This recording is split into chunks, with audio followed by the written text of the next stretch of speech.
As we ended last week, Esau has just sold his birthright for a bowl of stew. Sells it to Jacob, his brother. And today we're going to continue looking at how God's prophecy to Rebekah, their mother, was fulfilled, that the older shall serve the younger. Esau's the older, Jacob's the younger. So how's that going to work? And it gets fulfilled in really a quite unusual way. Chapter 26 opens with an affirmation of God's faithfulness to Isaac and to his further wandering in Canaan, which we'll look at later. As we've been saying, the promise of the seed, this offspring to come, has been reiterated to Abraham and now to Isaac, who is at least the partial fulfillment of that promise to Abraham, that there is, God will use his line to continue his blessing in the world, that it's not going to be Ishmael, it's not going to be the sons of Keturah, all the other sons that Abraham had. It's going to be Isaac alone. Here's chapter 26, first 5 verses. Now there was a famine in the land, besides the previous famine that had occurred in the days of Abraham. So Isaac went to Gerar to Abimelech, king of the Philistines, and Yahweh appeared to him and said, "Do not go down to Egypt, dwell in the land of which I shall tell you. Sojourn in this land, and I will be with you and bless you. For to you and to your seed I will give all these lands. I will establish the oath which I swore to your father Abraham. And I will multiply your seed as the stars of heaven. And I will give your seed all these lands. And by your seed all the nations of the earth shall be blessed.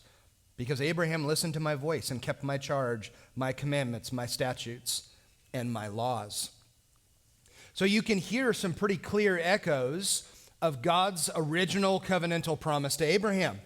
In chapter 12, it gets reiterated to Abraham in chapter 15 that I'm going to bless you and I'm going to give you this land and your offspring will be as numerous as the stars. Well, now he says essentially the same thing to Isaac, showing you are the one in line here for my work in the world, for the blessing that's going to come to the world through your offspring. It's now you, because your father did this and set this up, and now through covenant, through family, I'm going to bless the world.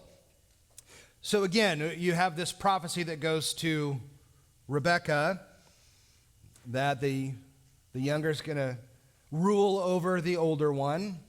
And Jacob and Esau are born, and that prophecy is given before they're born. So how is it going to come about that Jacob is going to rule over Esau? That Esau is going to serve his younger brother. And as we move into the text, many of you are going to be familiar with this text. It's kind of one of those well-known ones from the Old Testament. But let's be careful not to bring preconceived ideas and read them into the text. Just let the text speak for itself. So let me ask you a question. But as I jump in to begin to read the text, let me ask you a question. Isaac is about to bless his boys in this very famous scene. How old are the boys? As you've traditionally thought about the story, or maybe even seen it depicted in a children's Bible or in a Sunday school poster, flannel graph, if you grew up in church and know what that is. Some of us are cooler than you and know what flannel graph is. How old are the boys as this blessing goes down? So let's go to chapter 27. We're going to read the first pretty good bit of it all the way through 29. Now it happened that when Isaac was old and his eyes were too dim to see, that he called his older son Esau and said to him, "My son." And he said to him, "Here I am." And Isaac said, "Behold, now I'm old and I do not know the day of my death. So now please take up your gear, your quiver and your bow, and go out into the field and hunt game for me. And prepare a savory dish for me, such as I love, and bring it to me that I may eat, so that my soul may bless you before I die." Now Rebekah was listening while Isaac was speaking to his son Esau. Then Esau went to the field to hunt for game to bring to Isaac. But Rebekah spoke to her son Jacob, saying, "Behold, I heard your father speaking to your brother Esau, saying, bring me some game and prepare a savory dish for me, that I may eat and bless you in the presence of Yahweh before my death. So now, my son, listen to my voice as I command you. Go now to the flock and get for me 2 choice young goats from there, that I may prepare them as a savory dish for your father, such as he loves. Then you shall bring it to your father, that he may eat, so that he may bless you before his death. Then Jacob answered his mother Rebekah, behold, Esau my brother is a hairy man, and I am a smooth man. Odd way to describe your brother, but okay. Perhaps my father will feel me, then I'll be as a mocker in his sight, and I will bring upon myself a curse and not a blessing. But his mother said to him, your curse be on me, my son. Only listen to my voice and go get them for me. So he went, got them, and brought them to his mother, and his mother made a savory dish, such as his father loved. Then Rebekah took the best garments of Esau, her elder son, which were with her in the house, and she put them on Jacob, her younger son. And she put the skins of the young goats on his hands and on the smooth part of his neck. She also gave the savory dish and the bread which she had prepared into the hand of her son Jacob. Then he came to his father and said, my father. And he said, here I am. Who are you, my son? And Jacob said to his father, I am Esau, your firstborn. I have done as you told me. Rise up, please, sit and eat of my game, that your soul may bless me. Then Isaac said to his son, how is it that you found it so quickly, my son? He said, because Yahweh your God caused it to happen to me. Then Isaac said to Jacob, please come near, that I may feel you, my son, whether you are really my son Esau or not. So Jacob came near to Isaac his father, and he felt him and said, the voice is the voice of Jacob, but the hands are the hands of Esau. He did not recognize him, because his hands were hairy like his brother Esau's hands, so he blessed him. And he said, are you really my son Esau? And he said, I am. So he said, bring it near to me, and I will eat of my son's game, that my soul may bless you. And he brought it near to him, and he ate. He also brought him wine, and he drank. Then his father Isaac said to him, please come near and kiss me, my son. So he came near and kissed him, and he smelled the smell of his garments. And then he blessed him and said, see, the smell of my son is like the smell of a field which Yahweh has blessed. Now may God give you the dew of heaven and of the fatness of the earth, and an abundance of grain and new wine. May peoples serve you and nations bow down to you. Be master of your brothers, and may your mother's sons bow down to you. Cursed be those who curse you, and blessed be those who bless you. So, how old is Isaac at this point? Now, the text doesn't explicitly say, but we do know from chapter 35 that he died at 180 years old. So we can work backwards through some other dates given in the rest of Genesis. This is about 43 years earlier, which would make Isaac 137 years old in this event in chapter 27. So how old are Jacob and Esau? Well, we know that Isaac was 60 when the twins were born, and that makes Jacob and Esau 77 years old at this point. So, yes. Today's my dad's 77th. Is it really? Well, how about that? Just call him Isaac and see if he gets it. He'll love that. Yeah, he'll think that's cool.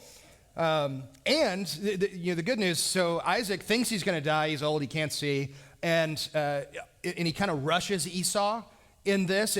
Go hunt, hurry up, give me this meal before I die. He lives for 43 more years. So, have hope. So when we picture this event, you picture them as teenagers, don't you? That this is what happens to the boys. They come in and you've got one malicious teenager taking advantage of the other one. It's not. They're both senior citizens taking advantage of one another still at that age. So let's walk through the text, ask some questions, and deal with some application for this. So Isaac calls in Esau. And what did he ask Esau to do? Go and hunt. We know from previous texts that Isaac favors Esau because Esau's a hunter and Isaac likes the game. He likes to be able to eat the wild game food and all of it, which is very clear throughout the text. And he calls him so quickly, he thinks he's about to die. I don't know when it's going to be. and he wants to give his final blessing to the eldest son. This is how it worked with the patriarchs and what they did in their culture. So we already had the birthright issue last week, that the firstborn son gets double what all of the other sons get. So that's the birthright, and that's what Esau sold to Jacob for the bowl of soup. So you get the birthright, you get to have the wealth, you get to have the power. You are now named the patriarch over the family. You're in charge of all of this and all the wealth. So it's this great, wonderful blessing from father to son. So that now shifts to Jacob. He owns this. There's no indication at all that Isaac knows that. Only Jacob and Esau know that this has gone down. But there's also now the blessing that comes from the father.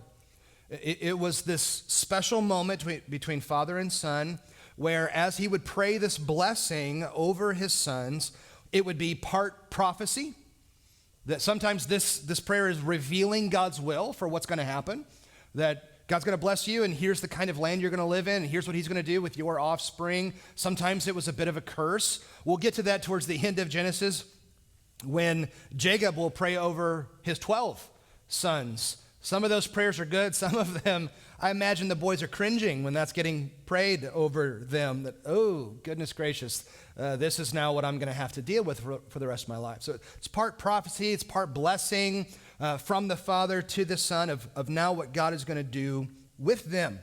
So he wants to bless the firstborn son. That's how it goes. So not only does he get the birthright, he gets the blessing. God's going to do this great thing with you. God's going to work in you and through you. You're the child of promise. You're the one that he promised to us. The offspring is like the stars of the sky, the sand on the seashore. So he tells Esau all of this and sends him out. And who's in the other room listening in? Rebekah's listening. Mom's in there listening to this interaction between dad and son. And who does she inform of what's getting ready to go down? She goes to Jacob. And did you notice the language in the text? Her son. Now, they're both her sons. Her son. Isaac refers to Esau as my son, and Rebekah refers to Jacob as my son. So we already talked about there's favoritism happening in the family. It's certainly true here. So she goes to her favored son and says, you need to take some steps here because he's going to get the blessing. And that needs to go to you. So she commands him, go get 2 young goats from the flock. I will prepare a dish like Dad likes because, she's been cooking for him for 2/3 of his life. She knows what he likes and what he doesn't like. I'll prepare it exactly what he's after. So she does and get things ready. And he doesn't like the idea. What if he reaches out his hand and touches me and knows it's not me? Then he's going to curse me. He's not going to bless me. Because my brother is a hairy man and I am a smooth man. Which is just crazy. Again, we talked about that last week. His name's Sasquatch. And his name is Harry. With all of this, it's like he's wearing a coat. That's how hairy he is, which is ridiculously hairy. But that's how he's referred to. That's how he's known. So what am I supposed to do? Take the food, pretend to be your brother. He's going to recognize my voice. He's going to reach out and touch me. Whatever. He doesn't like mom's plan, but he goes along with it. So we're going to prepare the goats. We're going to put Esau's clothes on you so you smell like him. Jacob smells like the house. Esau smells like the field. He's outside. He smells like outside. And when your kids go outside and play and they come in, you know what that smell is. They smell like outside. So all of his clothes are going to smell that way, not like the candles burning in the living room where Jacob likes to hang out. Esau smells like the wilderness because he's a man's man. And then we're going to take the skin of the goat, and we're going to cover you with it, which tells you how hairy Esau is, which is disgusting. So they cover his arms, his neck with goat hair. I don't know about you. I sometimes laugh out loud when I read the Bible. This is funny. This is just funny stuff. And if you don't think it's funny, that's on you. Get a sense of humor. So she sends to get the food. They develop this elaborate deception.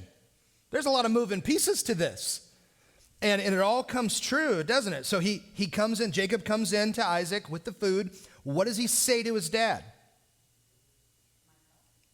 My father. It's me, your firstborn. I'm Esau. He lies straight through his teeth. Remember, Jacob is a deceiver. The name means deceiver. He comes out pulling the heel, pulling your leg. He's a liar through and through, to the point where he's named that. It's part of his character. Isaac is surprised. Why is he surprised? Yeah. How did you find the game so quickly? I mean, you had like a 2-hour hunt. That's not how it's supposed to work. You had to go sit in the deer stand for a while before they get to you. What are you doing? We don't know how long he had to travel to get to the game and all that kind of stuff. And he responds by lying again and drags God into the deception.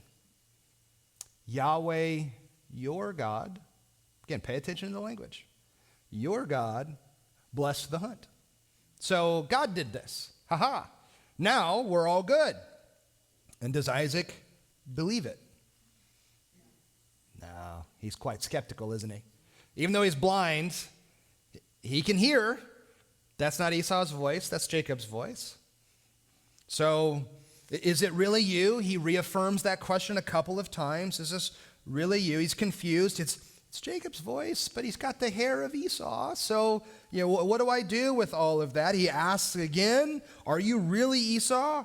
Yes, a blatant, explicit lie. Yes, I am him. Cool. He eats the food, drinks the wine. Come near, give me a kiss before the blessing. And he smells him because he's still skeptical. Is this really my son? Well, he smells like the right one. So he blesses. And notice, in the blessing, who does Isaac name? Trick question. No one. He doesn't say the name of his son.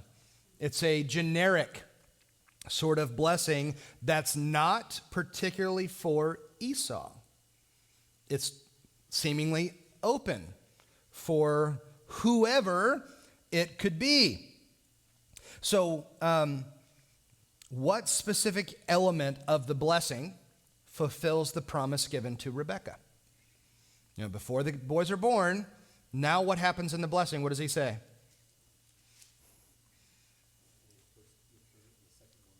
The younger is going to rule over the older. So he reaffirms this. May all of your brothers, may all of your mother's sons answer to you. Now, he doesn't know who it is. He assumes it's Esau.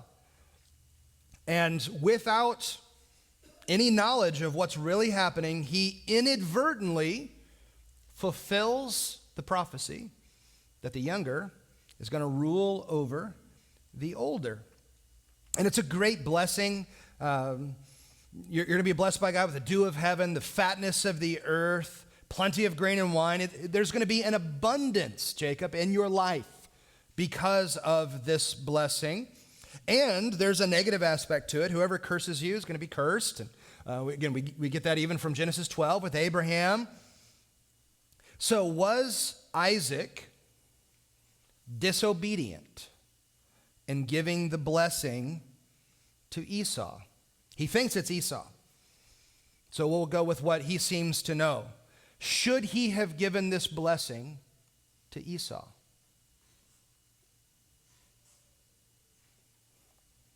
These are tricky questions, right? Tricky narratives. I mean, surely he knew of the prophecy from God about his sons that had been given 77 years prior, that the younger is going to rule over the older. Surely he knew. And yet is still going to give the blessing to the firstborn son, even when that would violate God's revealed will. Well, Jacob does get the blessing, been promised before he was born, and he and his mother worked very hard to deceive Isaac and override all that Esau should have received. So, isn't that a good thing? Didn't they bring about God's plan? Weren't they used by God to fulfill the prophecy? Therefore, shouldn't their lying and deception be viewed as okay? No, good. Why? Why couldn't we say, I mean, you're right, by the way, so I'm not challenging. Why couldn't we say, well, the end justifies the means? God said the blessing was going to go to Jacob. It got to Jacob, but it had to get there through this means of deception. Therefore, their lying's okay. Because God doesn't have flaws, and if God wants something to happen, it will happen. Ooh, see, very good. God's going to get this done. Yeah, he's right to get this done. This is what he said is going to happen. Therefore, it's going to happen. With or without anybody else's intrusion. We use this phrase, the end justifies the means, a lot in our culture. As long as it ends well and gets to a good conclusion, it doesn't really matter how I got there. That, yeah, I had to do some things and say some things that I shouldn't have done or said, but look at how it turned out. And we feel justified in what we did because it worked out well. A very dangerous worldview. Yes, ma'am. Yeah.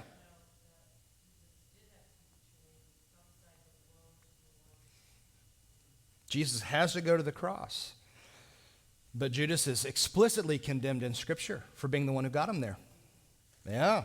That doesn't make it okay to reject the Lord and deceive him and betray him. Rebekah and Jacob are quite willing to lie and to deceive, to bring about the end that they know that God intended to bring about. We could make the argument. I don't know how much I want to because I don't like her. We could make the argument that Rebekah had good intentions because God had told her, your younger son is going to rule over your older son. So she's got good intentions to bring about what God wants to bring about. I would argue that's not at all the case. I'm glad the curriculum argued that, but no. I think she's doing it because she is playing favorites. And that's evil and destructive. And we're going to continue to see, as we walk through Genesis, what it looks like when a favored son, Jacob, favors a son named Joseph. And the Technicolor Dreamcoat that's getting ready to come into the story and what happens to the family because of that kind of evil favoritism.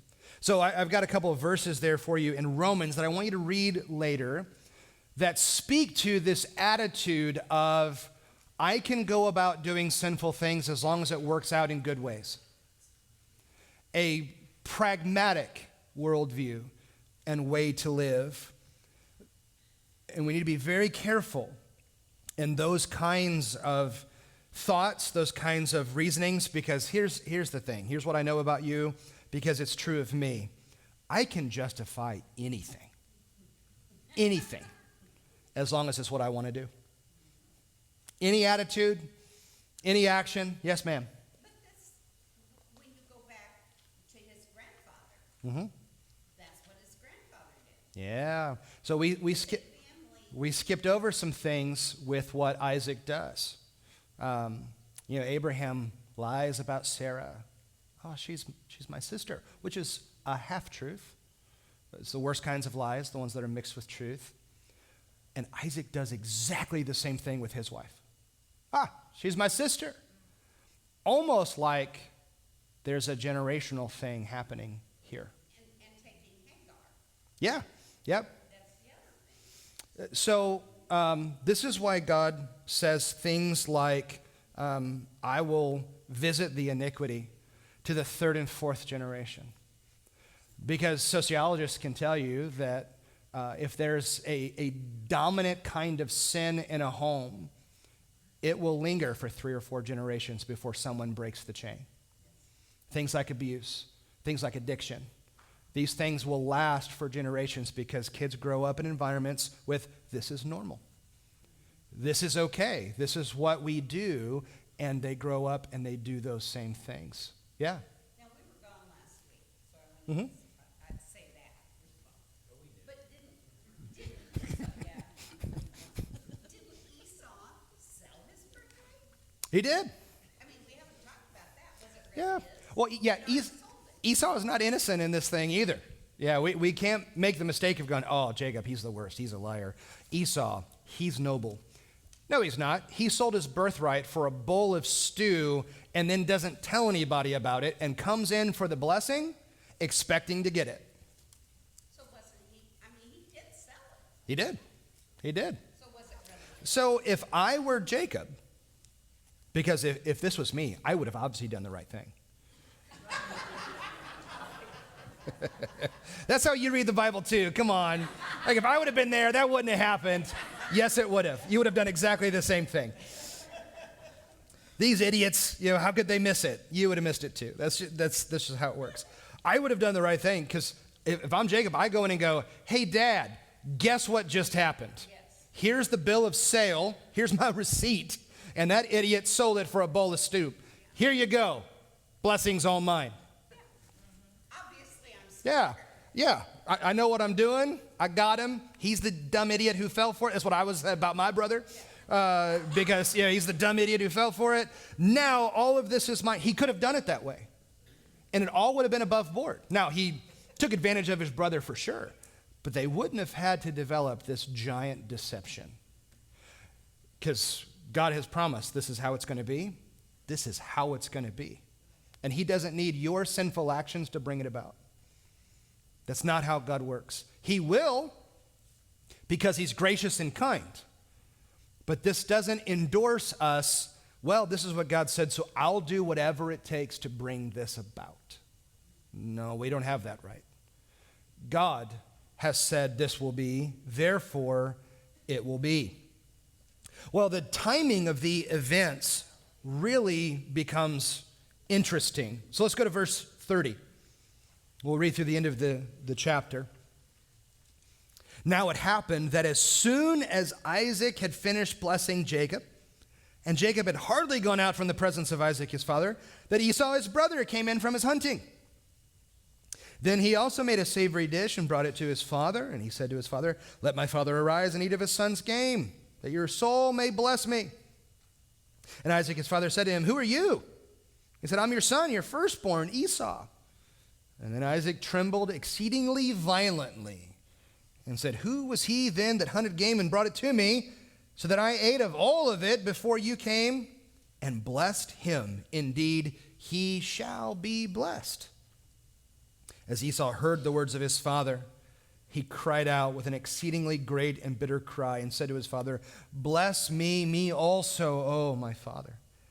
And he said, your brother came deceitfully and has taken away your blessing. And then he said, is he not rightly named Jacob? For he has supplanted me these 2 times. He took away my birthright, which is an interesting take from Esau. He took away my birthright, and behold, now he's taken away my blessing. And he said, have you not reserved a blessing for me?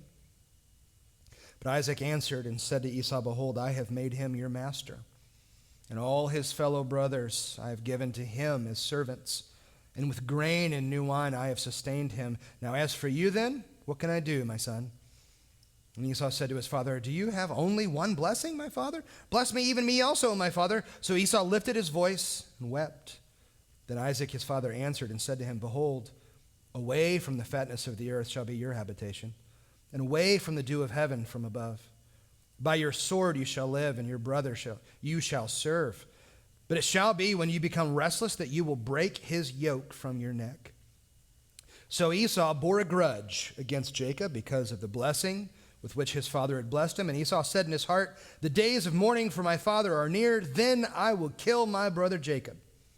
And the words of her elder son Esau were told to Rebekah. So she sent and called her younger son Jacob and said to him, behold, your brother Esau is consoling himself concerning you by planning to kill you. So now, my son, listen to my voice and arise, flee to Haran and my brother Laban. Stay with him a few days until your brother's wrath subsides, until your brother's anger against you subsides and he forgets what you did to him. Then I will send and get you from there. Why should I be bereaved of you both in one day? Then Rebekah said to Isaac, I'm tired of living because of the daughters of Heth. If Jacob takes a wife from the daughters of Heth like these, from the daughters of the land, what good will my life be to me? So the timing seems really fantastic.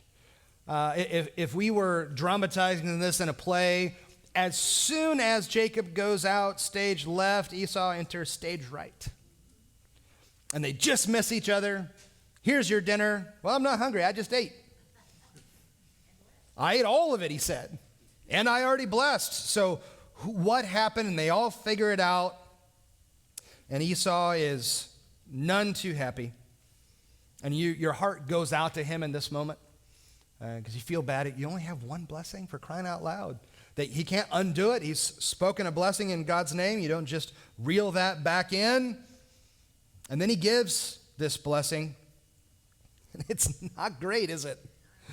Yeah, no fatness of the earth for you. No blessing for you. You're going to be out in the wilderness.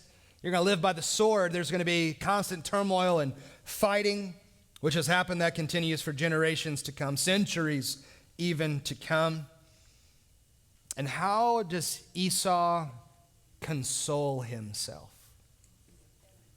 I'm going to kill him. That'll fix it all. He's now deceived me twice. He stole my birthright. No, he didn't. Stop playing the victim. You sold it. He stole the blessing. That's true. And when the days of mourning for my father are over, I'm going to kill him. Rebekah hears. Now what? She does have good ears, doesn't she? It's like, you have this picture of her always like I was picturing the kitchen. That's trying not to be sexist, but it's the culture. From the kitchen, always just like leaning over, listening to what's happening in the living room as Isaac's in the lazy boy. And Rebekah fears losing both her sons. Esau's going to kill Jacob. And if Esau unjustly kills her son, they have to kill him. Genesis chapter 9. So if this goes down, we're now childless. The promise is dead. So there's already been a text in chapter 26 that Esau married Hittite women when he was 40. Two of the daughters of the pagan neighbors surrounding them in Canaan. Remember, this is before the Canaanites have been kicked out of the land in the book of Joshua. The Canaanites are wicked and evil. And purposely, Esau goes and marries a couple of them, and they are a source of drama and frustration for their family because he does all of this. So Rebekah goes to Isaac and deceives him again. She doesn't tell him what has gone down and what she has orchestrated. Instead says, Esau took a couple of wives, and if Jacob does the same thing, it's going to kill us all. And she will then, in chapter 28, lead into send him out to our family to go get a wife. All under the guise of, this is going to be good for our family, not because I deceived everyone in our home, and if I don't get him out of here, we're going to lose our sons because they're both going to have to die today. So instead of taking ownership and responsibility, she lies again, sends him out, and that's where we'll pick up the narrative next week And we want to leave you right on the cliffhanger of how's this going to go? But here's what I want to leave you with. What are the consequences of Jacob and Rebekah's deception? They deceive, they lie, possibly with good motives. What are the consequences of those actions? The consequences of those lies? And read the text. Make a list, which you'll actually do in your homework, and you'll look through the generational sin issue as well, and you will see constant turmoil in the family. Lies leading to more lies, sin leading to more sin, broken relationships, and murderous threats. And this is the family that God has said, through you, I will bless the whole world. And if that doesn't give you some hope for your family, I don't know what will. So that's where we'll end it. Enjoy your homework. 1, 2, 3, go team.